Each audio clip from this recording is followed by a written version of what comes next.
Would you mail your child to grandma's house just to save money? No, seriously. Because in 1914, that's exactly what one Idaho family did. This is the wild, totally true story of Charlotte May Pierstorff, the 5-year-old girl who rode the mail train 75 miles as a package.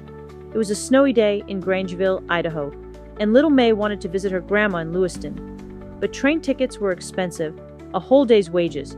Her parents had no money for a ticket. But they had a better idea. Why not mail her? They weighed her, just under 50 pounds, bought 53 cents worth of stamps, and asked their cousin Leonard, who worked as a postal carrier, to take the package with him. She wasn't in a box, just bundled up in a wool coat, clutching a tiny suitcase, a red apple, and a piece of hard candy for the ride. The conductor chuckled when she showed her postage, and off she went, riding with the mail bags. When she arrived, Cousin Leonard delivered her straight to Grandma's door. Surprise, here's your granddaughter, by express delivery. But not everyone found it funny. When the story hit the papers, postal bosses were not amused. Leonard got a letter threatening him with 500 demerits. One more screw-up and he'd be fired. Eventually, they cut a deal. May's family paid half a train fare, and Leonard kept his job. May wasn't the only kid in the mail. One baby traveled 1 mile in Ohio because it was too cold to walk.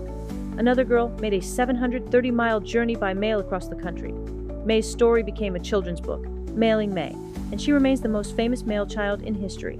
Her trip was so legendary, the USPS finally said, "Okay, no more mailing children." Because sometimes real history is way weirder than fiction. This is It's a Crazy World, bringing you the wildest true stories from history. Smash that like button, hit subscribe, and remember, next time you visit Grandma, maybe just buy a ticket.